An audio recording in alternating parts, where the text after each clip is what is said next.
আমাদের সাথে যুক্ত হয়েছেন খুদে ফুটবলার আদনান সাহেব।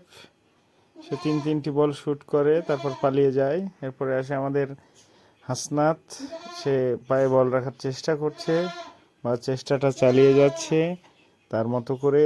আর আমাদের রিয়ান সাহেব সামনে দাঁড়িয়ে থেকে দেখছে তার বল প্র্যাকটিস করা। সে বারবার চেষ্টা করছে কিন্তু ব্যর্থ হচ্ছে। এক সময় হয়তো সফল হয়ে যাবে, আস্তে আস্তেই পারবে। এরপরে আমাদের রিয়ান সাহেব চেষ্টা শুরু করলেন। সে তার মতো করে চেষ্টা চালিয়ে যাচ্ছে বলটাকে পায়ে রাখার জন্য। অনবরত চেষ্টা চলছে। আমরা ছুটির দিন ছাড়া অন্য দিন সময় মেলাতে পারি না সাধারণত প্র্যাকটিস করার জন্য। সবসময় প্র্যাকটিস করার সময় মেলে না, কারণ তাদের পড়াশোনার চাপ রয়েছে। এর ফাঁকে আমরা শুক্র শনি 2টা দিন খুব চেষ্টা করি যে বল নিয়ে যতটুকু সময় কাটানো যায় বা যতটুকু প্র্যাকটিস করা যায় আর কি।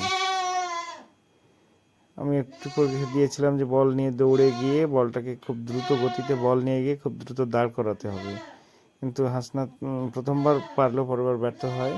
তারপর আমাদের রিয়ান আসে, সেও তার মতো করে চেষ্টা চালিয়ে যাচ্ছিল। সে বল নিয়ে দৌড়াচ্ছে।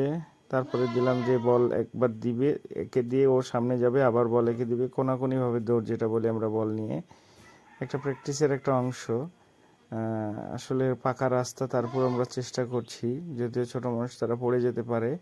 তারপরে আমি বলছি যে আপাতত স্লো করো, পরে আস্তে আস্তে গতি বাড়াবে। মাঠের পরিবেশ খুব একটা ভালো নেই, এই জন্য আমরা মাঠে প্র্যাকটিস করতে পারছি না। মাঠের পরিস্থিতি ভালো হলে আমরা হয়তো মাঠে ফিরে যাব প্র্যাকটিসের জন্য। আপাতত আমরা আমাদের বাড়ির সামনে যে রাস্তাটি রয়েছে, রাস্তার উপরে প্র্যাকটিসটা চালিয়ে যাচ্ছি।